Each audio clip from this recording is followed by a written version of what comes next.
नमस्ते ओं गम गणपतये नमः स्वर्णलक्ष्मी नमस्ते अस्तु परब्रह्म स्वरूपिणी राज्यं देहि धनं देहि सर्वकामांच देहि मे స్వర్ణలక్ష్మి అమ్మవారు ప్రతి ఒక్కళ్ళకి చక్కగా బ్రహ్మ జ్ఞానాన్ని ఇవ్వాలని తద్వారా ప్రతి ఒక్కళ్ళు చక్కగా నవ్వుతూ హ్యాపీగా ప్రతి దాన్ని ఎంజాయ్ చేసే విధంగా ఉండాలని చెప్పేసి మనం అమ్మవారిని కోరుకుందాం. అంతేకాకుండా ప్రతి ఒక్కళ్ళకి చక్కగా రాజ్యం దేహి నాయకత్వ లక్షణాలని ఒక అధికారాన్ని పవర్ని అథారిటీని అమ్మవారు ఇవ్వాలని, అలానే ధనం దేహి ప్రతి ఒక్కళ్ళకి విపరీతమైన ధనం ఇవ్వాలని, ఎక్కడుంటే అక్కడ ధనం ఉండాలని, ఆఫీసుల్లోనూ బ్యాంకుల్లోనూ ఇళ్లల్లోనూ ధనం శుభ్రంగా నింపుకొని ఉండాలని చెప్పేసి, అంతేకాకుండా సర్వకామార్థ సిద్ధి అనుకున్న పనులన్నీ అనుకున్న విధంగా అమ్మవారి ఇమ్మీడియట్లుగా నెరవేర్చే విధంగా మన అందరినీ ఆశీర్వదించాలని, అందరూ చక్కగా ఉండాలని చెప్పేసి అమ్మవారికి నమస్కారం చేసుకుంటూ, దానికి ముందుగా గణపతిని మనకి ధనాకర్షణ శక్తిని ప్రతి ఒక్కరికి ఇవ్వాలని చెప్పేసి మనం కోరుకుందాం.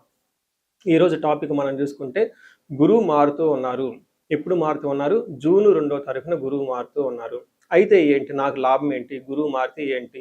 గురువు వచ్చేటప్పటికి 5 రకాల 6 రకాల ముఖ్యమైన పనులు చేస్తూ ఉంటారు. గురువు చాలా రకాల పనులు చేస్తుంటారు. ముఖ్యమైనవి మన ఇండివిజువల్ లైఫ్లో మనకి ప్రభావం చూపించేది ఫస్ట్ వచ్చేటప్పటికి ధన సంపాదనలో ఐశ్వర్యం కావాలంటే గురువు యొక్క అనుగ్రహం మనకు ఉండాలి. రెండోది సంతానం, పిల్లలు చక్కగా ఉండాలి, వాళ్ళు చదువుకోవాలంటే గురువు యొక్క అనుగ్రహం మనకు ఉండాలి.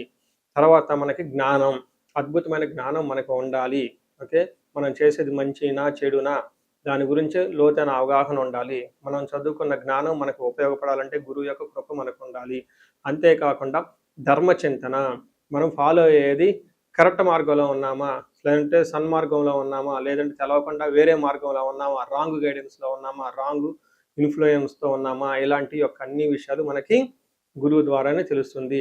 ధర్మచింతన అంటారు. అంతేకాకుండా దైవభక్తి, టీచింగ్, ఇలా రకరకాల విషయాల్లో బంగారం, జ్యువెలరీ మనకి ఎలా ఉంటుంది ఏంటి, ఇలా ముఖ్యమైన యొక్క అంశాలు ప్రతి ఒక్కళ్ళ జీవితంలో గురువు మారటం ద్వారా మనకు ప్రభావితం చేయబోతుంటుంది. ఇది అయితే ఈ గురువు మార్పులో ఇంకా 2-3 ముఖ్యమైన ఇంపార్టెంట్ పాయింట్లు తెలుసుకోవాలి. ఫస్ట్, గురువు మిథున రాశిలో నుంచి కర్కాటక రాశిలోకి మారుతూ ఉన్నారు. ప్రతి సంవత్సరం గురువు ఒక్క రాశిలో తిరుగుతూ ఉంటారు, సంచారం చేస్తూ ఉంటారు. మిథున రాశి సక్సెస్ఫుల్గా 1 ఇయర్ అంతా కంప్లీట్ చేసుకొని ఇప్పుడు వాళ్ళు కర్కాటక రాశిలోకి వెళ్తున్నారు. అయితే కర్కాటక రాశిలోకి 12 సంవత్సరాల తర్వాత వచ్చి ఉన్నారు కాబట్టి ఈ యొక్క కర్కాటక రాశిలో గురు సంచారం చాలా ముఖ్యమైనది. ఎందుకంటే కర్కాటక రాశిలో గురువు ఉచ్చ స్థానంలో ఉన్నారు. మంచి చక్కగా ఈ సంవత్సరం అంతా పిల్లలు ఎవరు పుట్టినా కానీ వాళ్ళకి గురువు జాతకంలో వచ్చే స్థానంలో ఉండి మంచి యోగ్యతను ఇస్తూ ఉంటారని మనం చెప్పుకోవచ్చు. సో ఈ యొక్క ఉచ్చ స్థానంలో ఉన్న గురువు సంపూర్ణమైన ఫలితాన్ని, చక్కటి ఫలితాన్ని ప్రతి ఒక్కరికి ఇస్తూ ఉంటారు. అయితే వాళ్ళ యొక్క ప్రభావం 12 మనుషుల మీద ఉంటుంది. ఈ మనుషులందరూ 12 రకాల రాశులుగా విభజించడం జరిగింది. కొన్ని రాశులకి, చాలా వరకు రాశులకి అనుకూలంగాను, కొన్ని రాశులకు ప్రతికూలంగాను, కొన్ని రాశులకి సామాన్యంగాను ఉండే అవకాశం ఉంటుంది.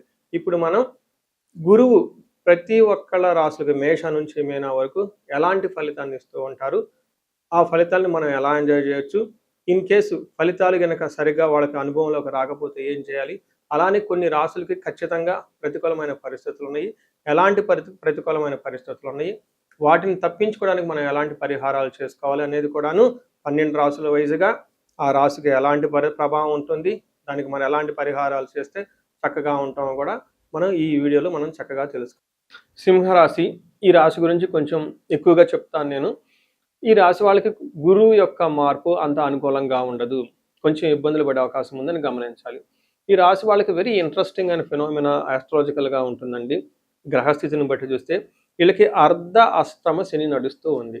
అంటే శని బాధలు వీళ్ళకు ఆల్రెడీ ఉన్నాయని గమనించాలి. అయితే ఈ శని బాధలో చాలా ఎక్కువ మంది లాస్ట్ ఇయర్ అంత అనుభవంలోకి రాలేదు, చాలా నార్మల్గా చాలామంది ఫీల్ అయ్యారు. అందుకు కారణం గురువు వీళ్ళకి కరెక్ట్గా 7th హౌస్లో మిథున రాశిలో ఉండి ధనుసు రాశిని చూడటం వల్ల గురువు యొక్క దృష్టి ఉండటంతో 1,00,000 దోషాలు ఉన్నా పోతాయని మనకి శాస్త్రంలో వివరించడం జరిగింది. అందుకని వీళ్ళకి గురువు అర్ధాష్టమ శని యొక్క తో ఇబ్బందులు పడాల్సిన కానీ గురువు చక్కగా కాపాడటం వల్ల వాళ్ళు చక్కగా హ్యాపీగా ఉన్నారని గమనించుకోవాలి. అయితే ఈ గురువు మార్పు వల్ల 2 ముఖ్యమైన విషయాలు మీకు జరగబోతున్నాయి. ఒకటి, శని పెట్టే ఇబ్బందులు 100% ఇబ్బందులకు గురయ్యే అవకాశం ఉంటుంది, ఎందుకంటే గురువు దృష్టి తప్పిపోయటం వల్ల. రెండోది, గురువు మారటం వల్ల వీళ్ళకి అష్టమ గురువు స్టార్ట్ అయింది. అంటే అర్ధాష్టమ శని, అష్టమ గురువు, చాలా కాంప్లికేటెడ్గా ఉండే ప్రక్రియని జ్యోతిష శాస్త్రంలో వివరించడం జరిగింది. ఏమవుతుంది గురువు వల్ల అంటే మనకు సంస్కృతంలో మహర్షులు ఏం చెప్తారంటే చోరాగ్ని నృపభీతిచ్చ గాత్ర గాంభీర్య నాశనం నిష్ఠూరం సాహసం క్రోధం అష్టమస్తేద్ భవేద్ గురు. అష్టమ స్థానంలో గురువు రావటంతో పాటు మీకు చోర అగ్ని నృపభీతి దొంగతనాలు జరగటం, అగ్ని ప్రమాదాలు జరగటము, రాజుల వల్ల నృపభీతి మీ బాసుల వల్ల, గవర్నమెంట్ అఫీషియల్స్ వల్ల విపరీతమైన మీకు భయం కలిగే సంఘటనలు జరుగుతూ ఉంటాయి. గాత్ర గాంభీర్య నాశనం మీ బాడీ లాంగ్వేజ్ చాలా మారిపోతూ ఉంటుంది. నిష్ఠూరం అందరినీ విమర్శిస్తూ కూర్చుంటారు. సాహసం క్రోధం అనవసరమైన రిస్క్ తీసుకోవడానికి చాలా బోల్డ్గా మొండిగా ఉండే అవకాశం ఎక్కువ ఉంటుంది. చూశారు కదండి, ఈ గురువు వల్ల ఎన్ని రకాలుగా మీరు ఇబ్బందులకు గురే అవకాశం ఎక్కువగా ఉంటుంది. దీనితో పాటుగా ఇన్ కేస్ మీ జన్మ జాతకంలో గనక సరైన దశలు అంతర్దశలు సపోర్ట్ చేయకపోతే ప్రాబ్లం తీవ్రంగా ఉంటుంది.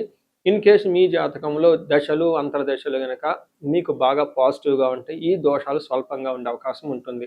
ఎందుకైనా మంచిది మీ జాతకం ఒక్కసారి ఈ రాశి వాళ్ళు జాతక చక్రాన్ని చూపించుకోవడం చాలా చాలా ముఖ్యమని చెప్పేసి నేను కోరుకుంటున్నాను. అయితే గురువు కొన్ని విషయాలు చక్కగా వీళ్ళు మంచి కూడా చేస్తున్నారు. ఒకటి, మీరు అయితే ధనం ఖర్చు పెడతారో అవి శుభ కార్యాల నిమిత్తం ఖర్చు పెట్టే అవకాశం ఎక్కువ ఉంటుంది.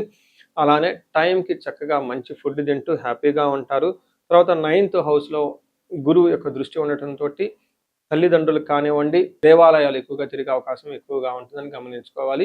ఏ ప్రకారంగా చూసుకున్నా కానీ వీళ్ళకి గురువుకి సంపూర్ణ శాంతి పూజలతో పాటు శనికి కూడా సంపూర్ణ శాంతి పూజలు చేయించుకోవటం చాలా ఉత్తమం అని చెప్పేసి గమనించాలి.